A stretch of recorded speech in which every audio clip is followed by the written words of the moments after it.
ऐसी घटिया फिल्म को मैं कभी रिलीज नहीं होने दूंगा, सिनेमा हॉल तक जला दूंगा। अरे योगी, तुम क्या तेरा बाप भी नहीं कर सकता है?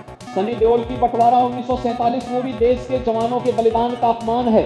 ऐसी फिल्म को रिलीज नहीं होने दूंगा। प्लीज योगी जी, सनी देओल की फिल्म को मत रोकिए, वरना मैं आपका जो हाल करूंगा वो दुनिया देखेगी।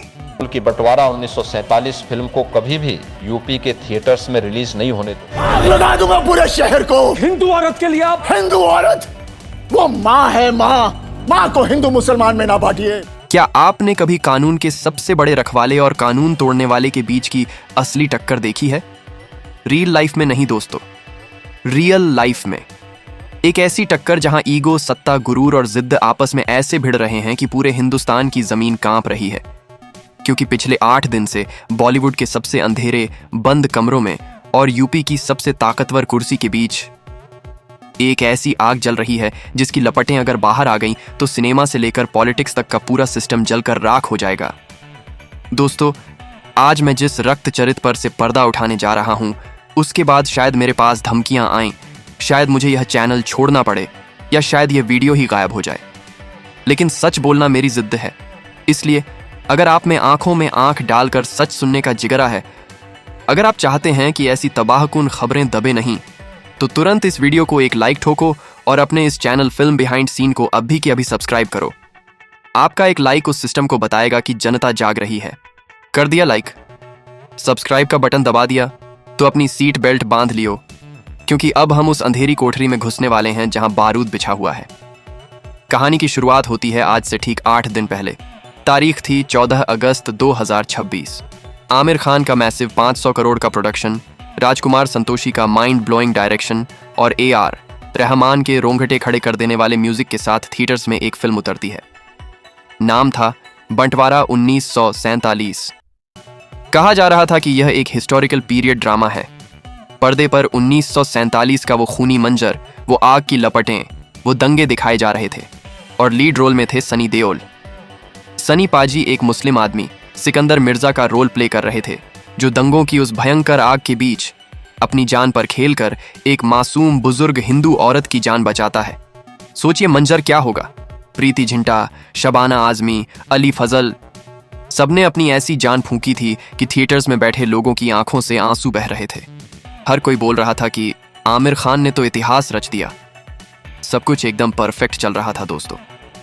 फिल्म 8 दिन में ही बॉक्स ऑफिस पर सुनामी ला चुकी थी।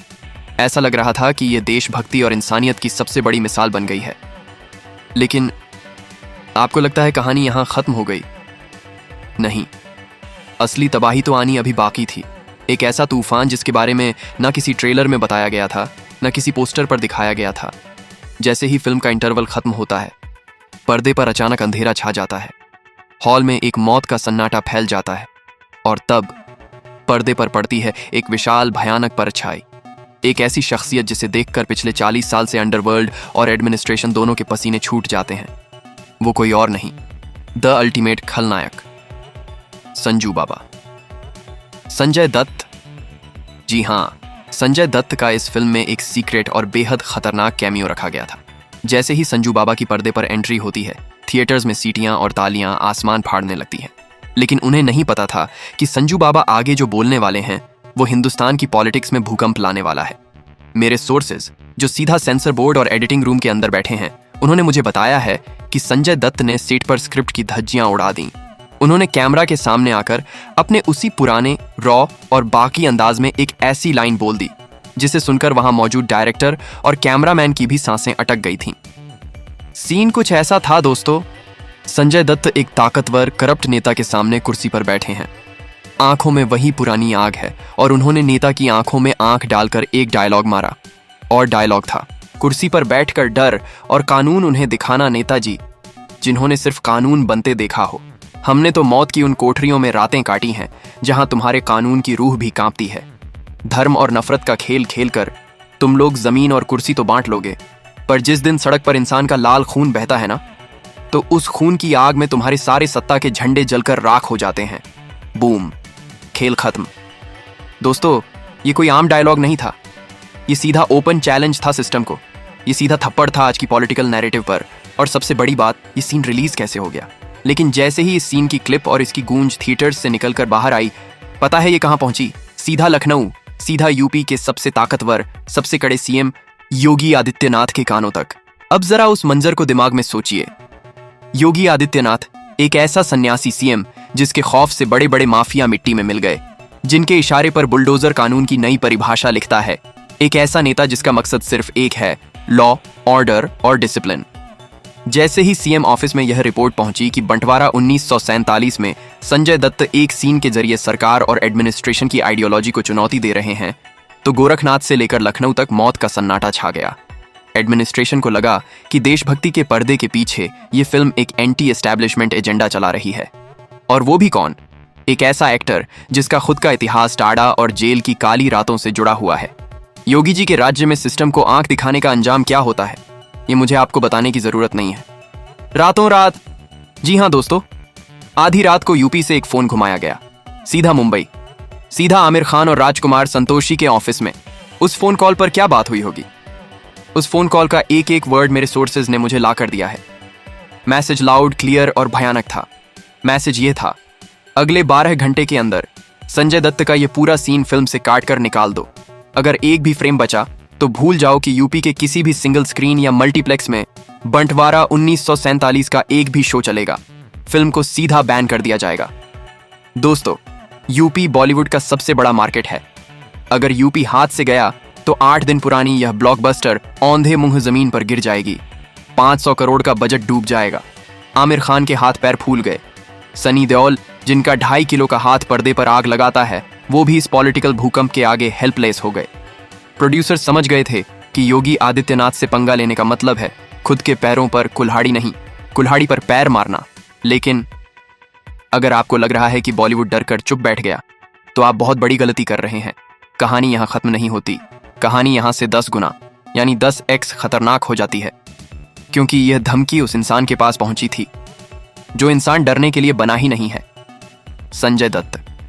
सोचो दोस्तों, जो इंसान 1993 में पूरी दुनिया के खिलाफ अकेला खड़ा था, जिसने अंडरवर्ल्ड के साए देखे, जिसने जेल की वो अंधेरी कोठरियां देखी जहां रोशनी आने से पहले दम तोड़ देती है, क्या वो इंसान अब किसी धमकी से डरेगा? जब आमिर खान ने संजू बाबा से कांटेक्ट किया कि भाई सीन काटना पड़ेगा वरना तबाही आ जाएगी, तो संजय दत्त ने जो पलटवार किया ना, कसम से दोस्तों, उसने मेरे रोंगटे खड़े कर दिए। संजय दत्त ने किसी सरकार के आगे घुटने नहीं टेके। उन्होंने सीधा सिस्टम की आंखों में आंख डालकर खुली चुनौती दे दी। मेरे पास उनके क्लोज सर्कल से जानकारी है कि संजय दत्त ने कहा, मुझे जेल, कानून और बुलडोजर का डर दिखाना बंद करो। मैंने अपनी जिंदगी के 5 साल उस नरक में गुजारे हैं जहां मौत रोज आती है और लौट जाती है। मैं अब उन चीजों से ऊपर उठ चुका हूं। बंटवारा 1947 रिलीज हो चुकी है और मेरा एक सिंगल डायलॉग, एक सिंगल फ्रेम उस फिल्म से नहीं कटेगा। जिसमें दम है वो आकर रोक ले। सुना आपने? एक तरफ वो सीएम जिसके आगे कानून सिर झुकाता है, और दूसरी तरफ वो खलनायक जिसके पास अब खोने के लिए अपना गुरूर और अपनी सेल्फ रिस्पेक्ट के अलावा कुछ नहीं बचा। एक तरफ है state power, police, administration, bulldozer, और दूसरी तरफ है एक अकेला जिद्दी स्टार जिसकी फैन फॉलोइंग मौत से खेलना जानती है। आज रिलीज के ठीक 8 दिन बाद बॉलीवुड में ऐसी चुप्पी छाई हुई है जैसी तूफान आने से पहले होती है। सलमान खान शांत हैं, शाहरुख खान खामोश हैं, कोई भी इस बारूद के ढेर पर हाथ नहीं रखना चाहता। सनी देओल फंस गए हैं कि वो अपने किरदार सिकंदर मिर्जा को बचाएं या अपने करियर को। लेकिन असली तबाही दोस्तों अगले 24 घंटे में आने वाली है।